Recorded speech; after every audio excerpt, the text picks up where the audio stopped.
आखिर रोहित के घर में वो मास्क कहाँ से आया? मेरे बच्चे को चुराने वाले के साथ उसका क्या रिश्ता था? मेरी बच्ची रिया को देखकर रोहित चौंक क्यों गया? क्या वो उसे पहले भी मिल चुका है? और वो आदमी कौन था जिसने मुझे फोन करके मनाली बुलाया था? क्या इसके पीछे उसकी कोई चाल थी? कुणाल के दादाजी मेरी मुश्किल से चलने वाली फैक्ट्री के पीछे क्यों पड़े थे? और सबसे बड़ी पहेली, 6 साल पहले ऐसा क्या हुआ था जो एक ही रात में मैं 4 महीने की प्रेग्नेंट हो गई? अनिका उस मास्क और रोहित के इस अजीब बर्ताव को देखकर जोर से चीख पड़ी और इतने में उसकी आंख खुली। उसने देखा कि वो तो अपने कमरे में अपने बेड पर सो रही थी और ये सब सिर्फ एक अजीब सपना था। क्या हुआ है मुझे इतने अजीब सपने क्यों आ रहे हैं? अनिका फिर अपने बिस्तर से उठी और तैयार होकर अपने कमरे से बाहर निकल ही रही थी कि उसे अपनी असिस्टेंट का कॉल आ गया। कुछ देर लॉबी में ही बात करने के बाद अनिका लिफ्ट की ओर पहुंची, लेकिन तभी उसे लगा कि कोई उसके पीछे खड़ा है। वो जैसे ही मुड़ी, उसके चेहरे पर मुस्कान थी। रिया बेटा, मम्मा कुछ जरूरी काम से बाहर जा रही हैं और जल्द से जल्द आने की कोशिश करेंगी, और हाँ, आपके लिए आपकी फेवरेट आइसक्रीम भी लेकर आएंगी। अनिका ने उसे फोरहेड पर किस किया और लिफ्ट में चली गई। अनिका की लिफ्ट जाते ही उसके सामने वाले होटल रूम का दरवाजा खुला और उसमें से बाहर आया रोहित। वो अपने बेटे आर्यन को ढूंढ रहा था। आर्यन उसे होटल लॉबी में शांत खड़ा नजर आया। वो तेजी से चलते हुए आर्यन के पास आया। आर्यन, क्या कर रहे हो यहाँ? तुम्हें कितनी बार कहा है कि रूम छोड़कर नहीं जाना है, तुम समझते ही नहीं। अच्छा चलो, कोई बात नहीं, get back to your room.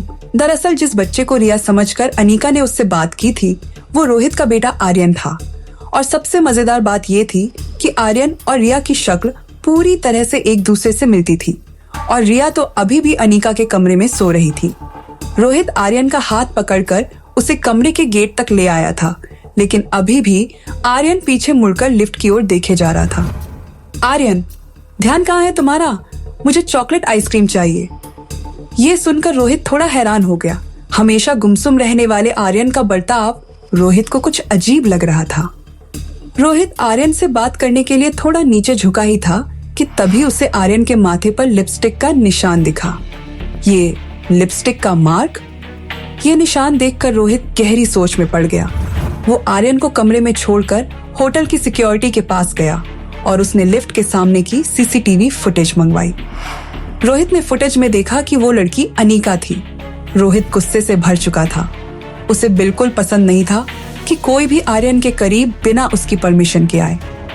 Rohit मन ही मन कहने लगा, अनिका, अब तक तो मैं तुम्हें बहुत अच्छा समझता था, लेकिन तुम मेरे करीब आने के लिए आर्यन से दोस्ती करने की कोशिश कर रही हो।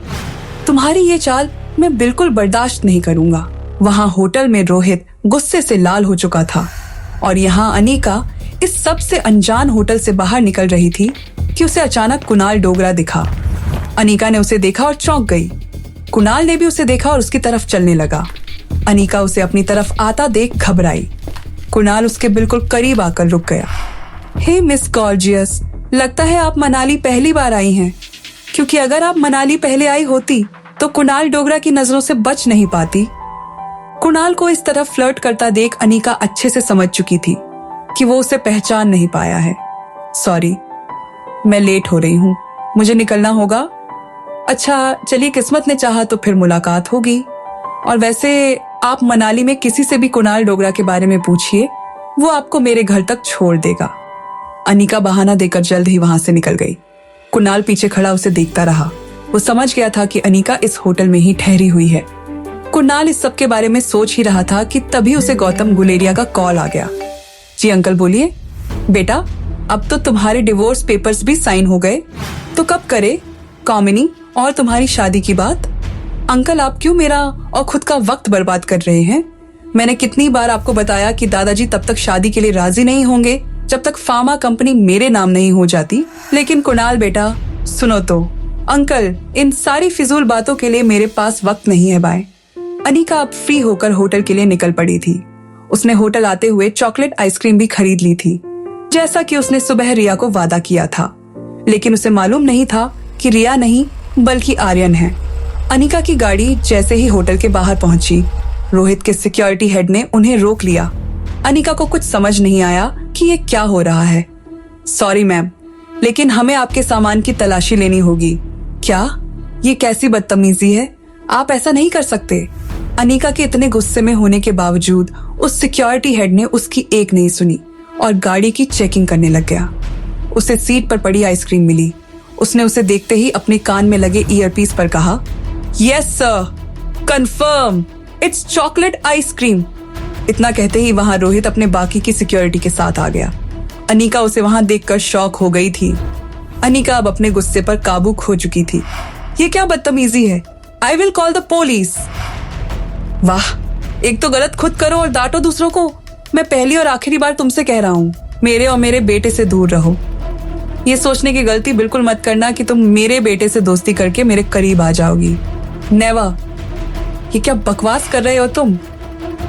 इससे पहले अनिका आगे कुछ कह पाती, रोहित वहां से मुड़कर होटल के अंदर चला गया। अनिका को कुछ समझ ही नहीं आया कि यहाँ अभी अभी क्या हुआ। अनिका भी वहां से गुस्से में अपने रूम में चली गई और रोहित भी बैठकर अपना काम करने लग गया। अनिका गुस्से में अपने रूम में घूम रही थी कि तभी उसके मोबाइल पर डॉक्टर अमृता वाले मेल इनबॉक्स में एक मेल आया। ये मेल रोहित ने भेजा था और उसमें लिखा था, hello doctor Amrita, want to meet you urgently. एक पेशेंट है जिसका दिमाग का इलाज करना है, जो सिर्फ आप कर सकती हैं, डॉक्टर अमृता। अनिका वो मेल पढ़कर गुस्सा हो गई। इस इंसान का खुद का दिमाग ठिकाने पर नहीं है। अनिका ने गुस्से में तेज उंगलियों से एक मैसेज टाइप किया, दिमाग का इलाज करने की जरूरत आपको है मिस्टर रोहित, और भेज दिया। उधर रोहित ऐसा मेल पढ़कर शॉक हो गया। उसने जल्दी से अपने कंपनी के आईटी हेड सैम को कॉल लगाया। हेलो सैम, मेरा ऑफिशियल मेल चेक करो, उसमें डॉक्टर अमृता का मेल आया है। पता करो कि उस मेल की लोकेशन क्या है। सर, एक्चुअली कोई भी नेटवर्क प्रोवाइडर अपने क्लाइंट की लोकेशन नहीं बताएगा, इट्स इलीगल। ओ अच्छा, ठीक है। रोहित ने ये कहकर फोन काटा ही था कि उसे अपने भाई सनी का कॉल आ गया। वो आर्यन और रोहित के साथ ही उस होटल में रहता था। रोहित ने जब सनी का कॉल उठाया तो वो बहुत डरा हुआ था और जल्दबाजी में बात कर रहा था। रोहित भैया, वो आर्यन। सनी? क्या हुआ आर्यन को? उसके बाद सनी ने जो कहा उसे सुनकर रोहित हैरान रह गया। व्हाट? इसके बाद रोहित तेजी से अपने होटल रूम की तरफ भागता हुआ गया। उसे बाहर ही सनी मिल गया। वो भी काफी घबराया हुआ था। रोहित सीधे अंदर चला गया। आखिर क्या हो गया था आर्यन को? क्या आर्यन किसी बड़ी मुसीबत में था? ऐसे में क्या करेगा रोहित? आगे की कहानी जानने के लिए देखें अगला एपिसोड सिर्फ पॉकेट एफएम के YouTube चैनल पर। और एक लड़की को देखा तो के सारे एपिसोड को सुनने के लिए डिस्क्रिप्शन में दी गई लिंक से डाउनलोड करें पॉकेट एफएम ऐप।